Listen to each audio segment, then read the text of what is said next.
Whenever you're ready. Okay, what I'm going to be doing today is throwing a £10 flower pot. Firstly, I want to talk through how I actually hold the bat onto the wheel. Some people prefer to use pins, but I find with pins that the bat tends to wobble and sometimes come off when you're using larger pieces of clay. So what I do is I throw a pad of clay and then I put these grooves in the pad which help it stick. And each time I go over those grooves to make sure that they're nice and sound, and it's going to create a suction for the bat. Now what I tend to do is slightly damp that off and then stick it onto the wheel, and I try and get it onto centre as much as I can.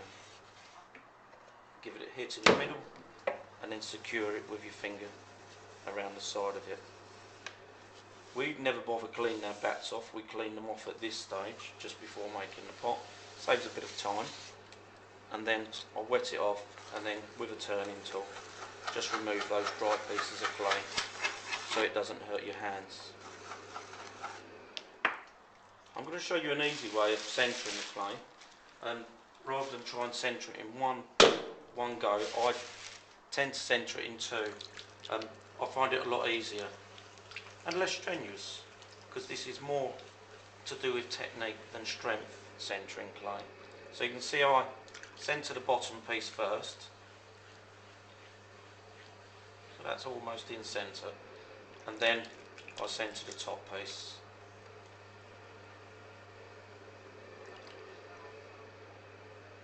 And it's much easier by doing that.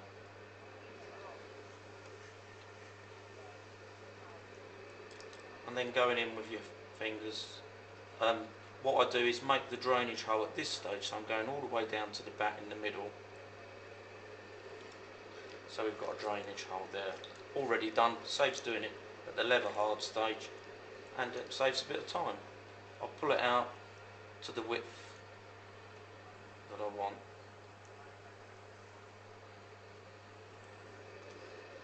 And there we are. And just like a building, you want the foundations to be correct before you go any higher. So I spend a little bit of time making sure that the floor and the sides have been thrown properly. Now I pull the clay in to begin with and centre it up just slightly more on the outside, and then I always throw with a sponge. The reason why I do is because it saves me keep going back to the jug, and I can add water whenever I wish when I'm going up the side of the pot.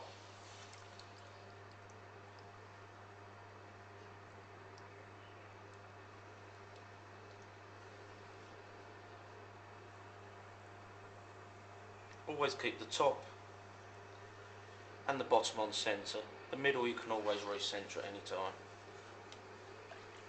I'm going to collar that in just slightly, because for the flower pot that I'm making, that would have been slightly too wide on the bottom.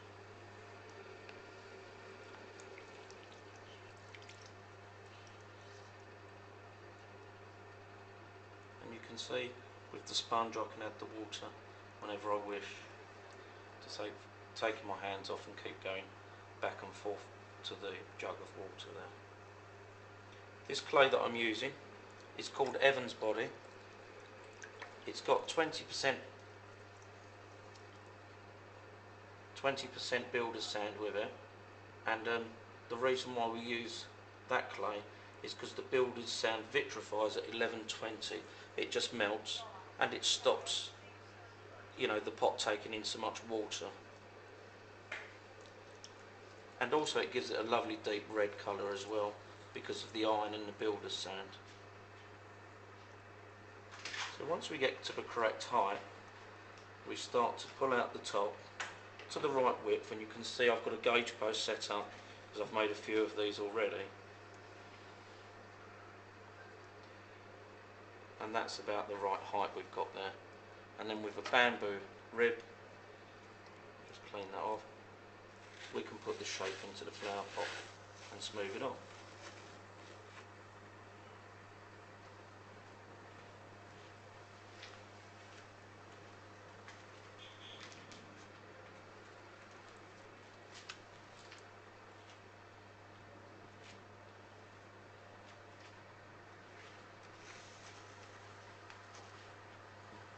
before I bring the batter off, what I'm going to do is get a turning tool and slightly undercut that bottom edge, so when it comes to being dry it doesn't chip off.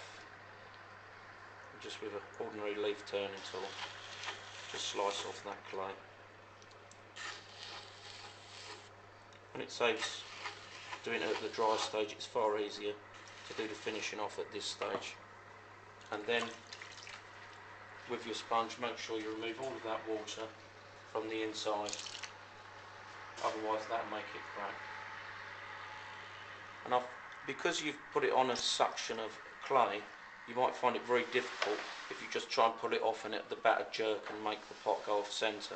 So I find it much easier to use a potter's knife, pushing it into the clay beneath it, and then just twisting the knife, which makes it rise. As you can see, as I twist it, it makes the pot rise. And there you have it, a £10 flower pot.